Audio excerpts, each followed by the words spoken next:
Guys welcome back to Mandakini vlog. So ನನ್ನ degree college ನಾ ಮುಗಿಸ್ಬತ್ತೇನಿ ಪಿ ಸಿ ಶಾಪಿಂದಾಗ. ಅಲ್ಲಿರೋ ಜೂನಿಯರ್ಸ್ ಭಾಳ ಜನ ಕೇಳಾಕತ್ತಿದ್ರಿ. ಸೊ ಅವರಿಗೋಸ್ಕರ ಮತ್ತು ಬೇರೆ ಬೇರೆ ಕಾಲೇಜ್ನವ್ರು ಏನದಿರಿ ಎಲ್ಲರಿಗೂ ಇನ್ಫಾರ್ಮೇಷನ್ ಲೈಕ್ ಗೊತ್ತಿರಲ್ಲ. ಸೊ ನಾನಿಲ್ಲಿ ನನಗೆ ಗೊತ್ತಿರೋ ಅಷ್ಟು ನಾನು ಹೇಳಕ್ಕೆ ಬಂದೀನಿ. ಸೊ ಏನಂತಂದ್ರೆ ಭಾಳ ಜನ ಕೇಳಿದ್ರಿ, ಅಕ್ಕ BSc ಆದಮೇಲೆ ಮಾಸ್ಟರ್ಸ್ ಮಾಡ್ಬೇಕಂತದೇವಿ MSc, ಆ್ಯಂಡ್ ಅದು ಯಾವ ಥರ ಎಕ್ಸಾಮ್ ಇರ್ತೈತಿ, ಏನೇನು ಎಕ್ಸಾಮ್ ಇರ್ತಾವೆ, ಹೆಂಗೆ ಅಂತೆಲ್ಲ ಕೇಳಿದ್ರಿ. ಓಕೆ, ಸೊ ಏನಪ್ಪ ಅಂದ್ರೆ ಫಸ್ಟಿಂದ ಹೇಳ್ತೀನಿ ಕೇಳ್ರಿ. ನೀವು ಯಾವ್ಯಾವ ಸಬ್ಜೆಕ್ಟ್ನಾಗ ಮಾಡ್ಬೇಕಂತದಿರಲ್ಲ ಆ ಸಬ್ಜೆಕ್ಟು ನಿಮಗೆ ಥರೋ ಇರಬೇಕು. First thorough in the sense PGCET ಅಂತ ಎಕ್ಸಾಮ್ ಬರ್ತೈತಿ. ಮಾಸ್ಟರ್ಸ್ ಎಂಟ್ರಿ ಆಗೋಕ್ಕಿಂತ ಮುಂಚೆ ಎಕ್ಸಾಮ್ ಹೆಸರು PGCET ಅಂತ ಬರ್ತೈತಿ. ಸೊ PGCET ಒಂದೈತಿ, ಆಮೇಲೆ CUET ಅಂತ ಕ್ಯೂಟ್ ಅಂತ ಒಂದೈತಿ, ಆಮೇಲೆ IIT JAM ಕೂಡ ಅದಾವೆ, ಮತ್ತು ಬೇರೆ ಬೇರೆ ಎಕ್ಸಾಮ್ಸ್ ಎಲ್ಲ ಭಾಳ ಅದಾವೆ. ಓಕೆ, ಅವೆಲ್ಲ ಎಕ್ಸಾಮ್ಸ್ ಕ್ಲಿಯರ್ ಆಗ್ಬೇಕು ಆದ್ರೆ ನಿಮ್ಗೆ ಬೆಸ್ಟ್ ಕಾಲೇಜ್ ಸಿಗ್ತಾವೆ. ಓಕೆ, ಅವೆಲ್ಲ ಮಾಡ್ಬೇಕಂತಂದ್ರೆ ಭಾಳ ನೀವು ಹಾರ್ಡ್ ಸ್ಟಡಿ ಮಾಡ್ಬೇಕು. ಹಾರ್ಡ್ ಸ್ಟಡಿಗಿಂತ ಸ್ಮಾರ್ಟ್ ಸ್ಟಡಿ ಭಾಳ ಮಾಡ್ಬೇಕು. ಸೊ ನೆಕ್ಸ್ಟ್ ಏನಂತಂದ್ರೆ ನೀವು MSc ಮಾಡ್ಬೇಕಂತದೀರಿ. ಸೊ ಅಲ್ಲಿ ನಿಮ್ಗೆ ಕ್ವಶನ್ ಪೇಪರ್ನಾಗ PGCET ಎಕ್ಸಾಮ್ಸ್ ಅಂತಂದು ಹೆಂಗೆ ಅಂತಂದ್ರೆ ಕರ್ನಾಟಕ KE ಆ್ಯಂಡ್ ಲೈಕ್ ಆ ಥರ ಲೈಕ್ ನೀಟ್ ಎಕ್ಸಾಮ್ ಹೆಂಗೆ ನಡೆಸ್ತಾರಲ್ಲ ಓವರ್ ಆಲ್ ಇಂಡಿಯಾ ಆ ಥರ ಇರೋಂಗಿಲ್ಲ. ಹೆಂಗಂದ್ರೆ ಪ್ರತಿಯೊಂದು ಯೂನಿವರ್ಸಿಟಿ, ಈಗ ಸಪೋಸ್ ನೀವೇನಾರ KUDಗೆ ಅಪ್ಲೈ ಮಾಡಿದ್ರಿ ಅಂತ ತಿಳ್ಕೊರಿ, ಇಲ್ಲ ಅಂತಂದ್ರೆ ಮತ್ತು ಇಲ್ಲೇ ನಮ್ದು ಹುಬ್ಳಿ ಧಾರವಾಡದಾಗ KUD ದೊಡ್ಡ ಯೂನಿವರ್ಸಿಟಿ ಅದು, ಹೌದಿಲ್ಲ ರೀ, ಇರೋದು ಒಂದು ಯೂನಿವರ್ಸಿಟಿ.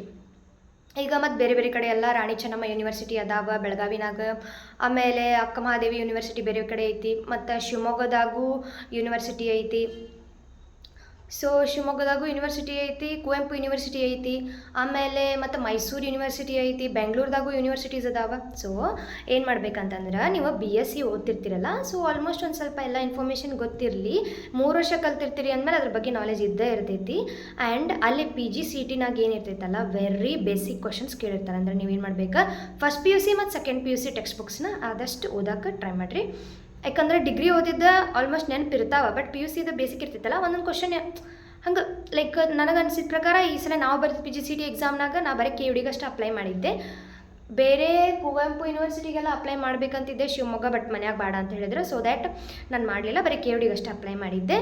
ಸೊ ಇವಾಗ ನಮ್ದು ಕೌನ್ಸ್ಲಿಂಗ್ ನಡಿಬೇಕು 22ನೇ ತಾರೀಕಿಗೆ. ಸೊ ಆ ಕೌನ್ಸ್ಲಿಂಗ್ ಮುಗಿದ್ಮೇಲೆ ನಾನು ನಿಮ್ಗೆ ಇನ್ನೂ ಹೆಚ್ಚಿನ ಇನ್ಫಾರ್ಮೇಷನ್ ಕೊಡ್ತೀನಿ. ಏನಿಲ್ಲ ಜೂನಿಯರ್ಸ್ ಇಷ್ಟೇ, ನೀವು ಚೆನ್ನಾಗಿ ಓದಬೇಕು. ಚೆನ್ನಾಗಿ ಓದಿನ ದ ಸೆನ್ಸ್ PGCET ಎಕ್ಸಾಮ್ ಬರ್ತಾವೆ. PGCET ಎಕ್ಸಾಮ್ಸ್ ಅಂದ್ರೆ ಪ್ರತಿ ಅದೇ ಯೂನಿವರ್ಸಿಟಿದವರ ಕಂಡಕ್ಟ್ ಮಾಡ್ತಾರೆ. ಈಗ ನೀವು KUDಗೆ ಅಪ್ಲೈ ಮಾಡಿದ್ರಿ ಅಂದ್ರೆ KUDದವರು ಒಂದು ಕ್ವಶನ್ ಪೇಪರ್ ಸೆಟ್ ರೆಡಿ ಮಾಡ್ತಾರೆ. ಅವ್ರ ಯೂನಿವರ್ಸಿಟಿದಾಗ ನೀವು KUDಗೆ ಅಪ್ಲೈ ಮಾಡಿದ್ರೆ ಧಾರವಾಡಕ್ಕೆ ಹೋಗಿ ಎಕ್ಸಾಮ್ ಅಲ್ಲೇ ಬರಿಬೇಕಾಗ್ತೈತಿ. ಅವ್ರೊಂದು ಟೈಮಿಂಗ್ ಕೊಟ್ಟಿರ್ತಾರೆ ನಿಮಗೆ, 1 ತಾಸು ಇರ್ತೈತಿ. ಮಾತ್ರ 1 ತಾಸು ಇಲ್ಲ ಅನ್ಕೊತೀನಿ, 1 ತಾಸ್ಗಿಂತ ಕಡಿಮೆ ಇತ್ತನೋ. ಅಷ್ಟರೊಳಗೆ ನೀವು 50 ಕ್ವಶನ್ಸನ್ನು ಸಾಲ್ವ್ ಮಾಡಬೇಕು. ಯಾವುದೇ ಥರ ನೆಗೆಟಿವ್ ಮಾರ್ಕಿಂಗ್ ಇರೋಂಗಿಲ್ಲ. ಒಂದು ಕ್ವಶನಿಗೆ 2 marks, each question carries 2 marks. Okay, ಆಮೇಲೆ ಪ್ರತಿಯೊಂದು ಕ್ವಶನಿಗೂ 2 ಮಾರ್ಕ್ಸ್ ಇರ್ತೈತಿ. ಅಂದ್ರೆ 100 ಮಾರ್ಕ್ಸಿಗೆ ನೀವು ಪೇಪರ್ ಬರ್ದಂಗೆ ಆಕೈತಿ. 100 ಮಾರ್ಕ್ಸಿಗೆ 50 ಕ್ವಶನ್ ಸಾಲ್ವ್ ಮಾಡಬೇಕು. ಓಕೆ, ಆಮೇಲೆ ಅದು ಲಿಸ್ಟ್ ಬಿಡ್ತಾರೆ ಎಲ್ಲ ನಿಮ್ಮದು PGCET ರ್ಯಾಂಕಿಂಗ್ ಇನ್ ಮಸ್ಟ್ ಒಂದು ಲಿಸ್ಟ್ ಬಿಡ್ತಾರೆ. ಆಮೇಲೆ ಫೈನಲ್ ಲಿಸ್ಟ್ ಒಂದು ಬಿಡ್ತಾರೆ. ಆಮೇಲೆ ಕೌನ್ಸ್ಲಿಂಗ್ ಸ್ಟಾರ್ಟ್ ಮಾಡ್ತಾರೆ. ಸೊ ನೀವು ಯಾವರ ಕೋಟಾಸ್ ಅದು ಇತ್ತಂದರೆ NCC quota, merit, caste, NSS quota, ಇವನ್ನೆಲ್ಲ ನೀವು ಏನಾರ ಡಾಕ್ಯುಮೆಂಟ್ಸ್ ಇದ್ವು ಅಂದರೆ ಮಾಡಿಸ್ಕೊರಿ. ಸಪೋಸ್ ಎಕ್ಸ್ಪೈರ್ ಆಗಿದ್ವು ಕಾಸ್ಟ್ ಸರ್ಟಿಫಿಕೇಟ್ ಅದು ಎಲ್ಲ ಅಂತಂದ್ರೆ ಮತ್ತು ಹೊಳಿ ಬೇಗ ಮಾಡಿಸ್ಕೊರಿ. ಯಾಕಂತಂದ್ರೆ ನೀವು ಇನ್ನೂ ಮೇ ಬಿ 5-6 ತಿಂಗಳು ಇರ್ಬೋದು ಎಕ್ಸಾಮ್ಸಿಗೆ ಅದು, ಬಟ್ ಸ್ಟಿಲ್ ಓದ್ಬೇಕು, ಮಾಸ್ಟರ್ಸ್ ಮಾಡ್ಬೇಕಂತಿರಲ್ಲ. ಸೊ ನಿಮ್ದು ಏನಾರ ಕೋಟಾಸ್ ಇದ್ರೆ ಚಲೋ ಅಲ್ಲ. ಸೊ ಅದನ್ನು ಕೋಟಾಸನ್ನ ನೀವು ಯೂಸ್ ಮಾಡ್ಕೋಬೋದು. ಕಾಸ್ಟ್ ಸರ್ಟಿಫಿಕೇಟ್ ಅದು ಮಾಡ್ಕೊಳ್ಳೋದಿತ್ತಂದ್ರೆ ಯಾರ್ದಾರು ಎಕ್ಸ್ಪೈರ್ ಆಗಿತ್ತಂದ್ರೆ ಹೋಗಿ ಬೇಗ ಮಾಡಿಸ್ಕೊರಿ. 21-22 ದಿನದಾಗ ಬರ್ತೈತೆ, 15-20-25 ದಿನದಾಗ ಅದ. ಸೊ ಮಾಡಿಸ್ಕೊರಿ. ಸೊ ಅದಾದಮೇಲೆ ಈಗ PGCET ಎಕ್ಸಾಮ್ ಏನೈತಿ KUDದಾಗತ್ತೆ.